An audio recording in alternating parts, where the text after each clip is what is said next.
पिछले कई दिनों से मैं दिल्ली की बिगड़ती कानून व्यवस्था का मुद्दा उठा रहा हूँ। पिछले खासकर 2-3 साल में दिल्ली में कानून व्यवस्था बहुत ज़्यादा बद से बदतर होती जा रही है।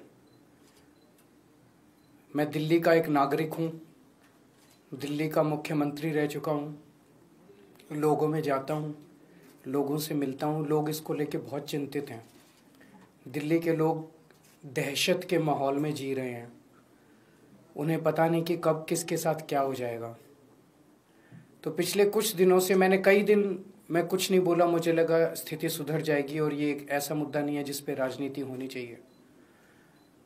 लेकिन जब स्थिति बद से बदतर होती जा रही है और खुलेआम दिल्ली के अंदर सड़कों के ऊपर गोलियां चलने लगी हैं, ऐसा लगता है कि गैंगस्टर्स ने दिल्ली के ऊपर कब्जा कर लिया है, तो मुझसे चुप नहीं रहा गया और मैंने दिल्ली की कानून व्यवस्था को लेके सवाल खड़े करने चालू किए। मैं नांगलोई गया। नांगलोई में एक दुकान वाले के दुकान के बाहर 2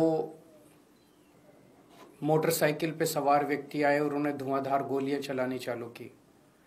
मैं नांगलोई गया। मुझे नांगलोई जाने से बीजेपी का कार्यकर्ताओं ने रोका, मुझे रास्ते में ही रोक दिया, मुझे जाने नहीं दिया, पता नहीं क्यों। पूरे दिल्ली के अंदर आज बिजनेसमैन डर के माहौल में जी रहा है।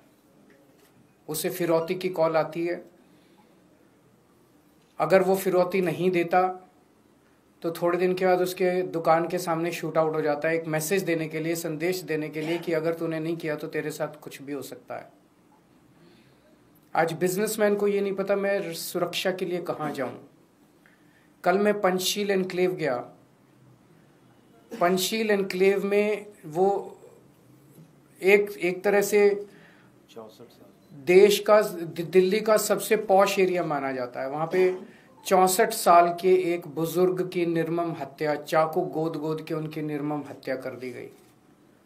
सीनियर सिटीजन्स जो हमारे दिल्ली में बहुत हैं, बहुत सारे ऐसे बुजुर्ग हैं जिनके बच्चे बाहर चले गए पढ़ने के लिए, नौकरी करने के लिए, अकेले रहते हैं, वो आज दहशत के माहौल में जी रहे हैं। दिल्ली की महिलाएं दहशत के माहौल में जी रही हैं। कभी किसी के साथ ईव टीजिंग तो रोज़ का ही काम है, लेकिन कभी किसी का अपहरण हो जाता है, मर्डर हो जाता है, गैंगरेप हो जाता है। आज महिलाएं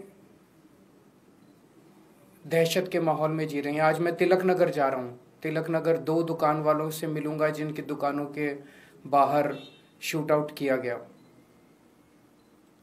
मैंने सोचा था ये सारे मुद्दे उठाऊंगा तो एक उम्मीद थी कि अमित शाह जी, आप सब लोग जानते हैं कि दिल्ली की शिक्षा, स्वास्थ्य, बिजली, पानी, ये चुनी हुई दिल्ली की सरकार आम आदमी पार्टी की सरकार के पास है। लेकिन दिल्ली की सुरक्षा, दिल्ली की कानून व्यवस्था, दिल्ली के लोगों की सुरक्षा जो है वो केंद्रीय गृह मंत्री के सीधे अंडर में आती है, अमित शाह जी के अंडर में आती है। तो मुझे उम्मीद थी कि मेरे मुद्दे उठाने पे अमित शाह जी कुछ कार्रवाई करेंगे। अमित शाह जी बलात्कारियों को पकड़ेंगे, अमित शाह जी गैंगस्टर्स को पकड़ेंगे, अमित शाह जी पुलिस को बोलेंगे कि इस तरह की घटनाएं अब नहीं होनी चाहिए। अमित शाह जी कठोर कदम उठाएंगे, ठोस कदम उठाएंगे, जिससे दिल्ली वासियों को कुछ सुकून मिलेगा। लेकिन इसकी बजाय हमने देखा कि कल मुझ पे हमला करवा दिया गया। मैं पदयात्रा में जा रहा था, मेरे ऊपर एक लिक्विड फेंका गया। वो लिक्विड हार्मलेस था, लेकिन वो हार्मफुल भी हो सकता था। कल हमारे एक एमएलए को गिरफ्तार कर लिया गया। उस एमएलए का कसूर ये था कि वो एमएलए भी इस किस्म के गैंगस्टर्स का विक्टिम था। उसके पास भी फिरौती की और अलग अलग तरह से गैंगस्टर्स की कॉल्स आ रही थी। आज से 1.5-2 साल पहले उसके पास कई सारी कॉल्स आई, जिसकी बाकायदा उसने लिखित शिकायत दिल्ली पुलिस को की कि मेरे पास कपिल सांगवान उर्फ नंदू नाम के गैंगस्टर की बार बार कॉल्स आ रही हैं, मुझे धमकियां मिल रही हैं, मेरे परिवार को धमकियां मिल रही हैं, मुझे उनसे बचाइए। मैं उनके एक कंप्लेंट, आप उनकी कंप्लेंट सुनोगे तो आपका भी दिल पसीज जाएगा। जो उन्होंने पुलिस को कंप्लेन की है, मैं उस कंप्लेन के कुछ हिस्से पढ़ के सुनाना चाहता हूँ। ये कंप्लेन उन्होंने की है धालीवाल साहब जो कि स्पेशल कमिश्नर ऑफ पुलिस हैं, उनको कंप्लेन की है। सब्जेक्ट है complaint against Shri Kapil Sangwan alias Nandu of Nandu gang and his brother for extending threats of life for the purpose of extortion.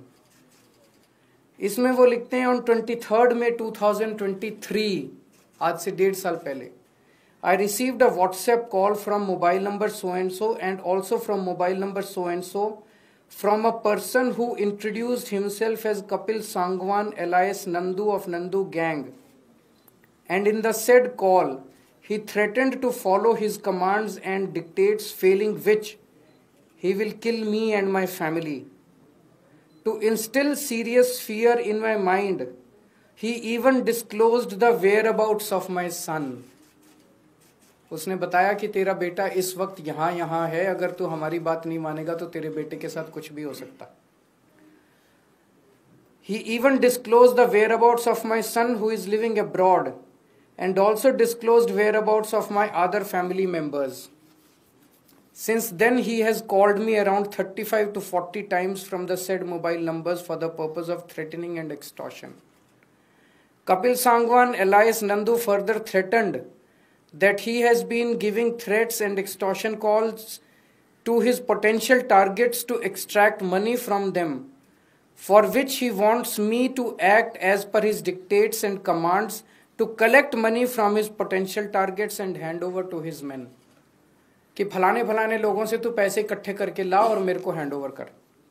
Since I refused to do so and disconnected his phone, Kapil Sangwan has given WhatsApp call to me number of times and has been pressing for his above said illegal demands and dictates, and has finally conveyed in his last call that he has started extortion calls using my name also.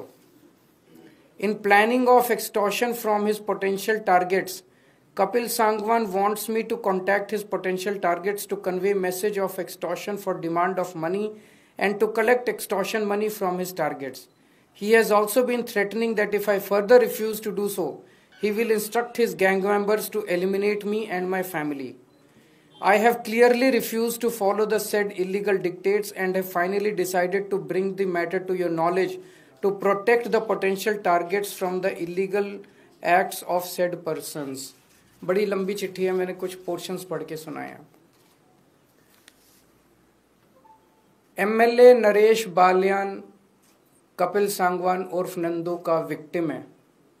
वहाँ से उनको इस तरह की कई धमकियाँ आई और उन्होंने, ये मैंने एक ही चिट्ठी पढ़ी है, उन्होंने कई चिट्ठियाँ दिल्ली पुलिस को लिखी कि इसके ऊपर कार्रवाई की जाए, मुझे लगातार धमकियाँ आ रही हैं।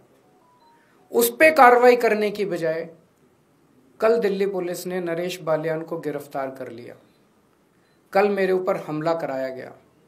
हमारा कसूर क्या था? हमारा कसूर था कि हम लोग दिल्ली की बिगड़ती हुई कानून व्यवस्था की बात उठा रहे थे। कल नरेश बालियान की गिरफ्तारी से अमित शाह जी ने दिल्ली की जनता को क्या संदेश दिया है? उन्होंने सीधा सीधा संदेश दिया है कि अगर तुमने कंप्लेन करने की कोशिश करी, अगर तुम्हारे साथ कुछ भी होता है और तुमने कंप्लेन करी, तो तुम्हें ही, तुम्हारे ऊपर हमला भी कराया जा सकता है, तुम्हें गिरफ्तार भी किया जा सकता है। कंप्लेन करने की हिम्मत मत करना। ये सीधा सीधा मैसेज है। गैंगस्टर्स को क्या संदेश दिया अमित शाह जी ने?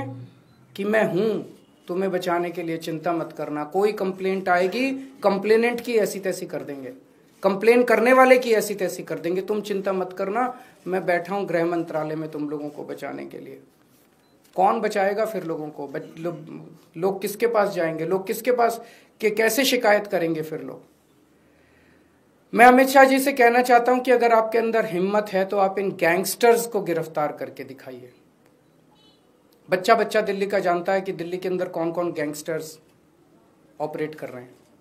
अगर हिम्मत है तो उन गैंगस्टर्स को गिरफ्तार करके दिखाइए। दिल्ली के अंदर जो मर्डर कर रहे हैं उनको गिरफ्तार कीजिए। दिल्ली के अंदर जो बलात्कार कर रहे हैं, अपराधी घूम रहे हैं, उनको गिरफ्तार कीजिए। मेरे ऊपर हमला कराने से, मेरे एमएलए को गिरफ्तार करने से क्या दिल्ली की महिलाएं सुरक्षित हो जाएंगी? मेरे ऊपर हमला कराने से, मेरे एमएलए को गिरफ्तार करने से क्या दिल्ली के बिजनेसमैन सुरक्षित हो जाएंगे? मेरे ऊपर हमला कराने से, मेरे एमएलए को गिरफ्तार करने से क्या दिल्ली के नागरिक, सीनियर सिटीजन सुरक्षित हो जाएंगे?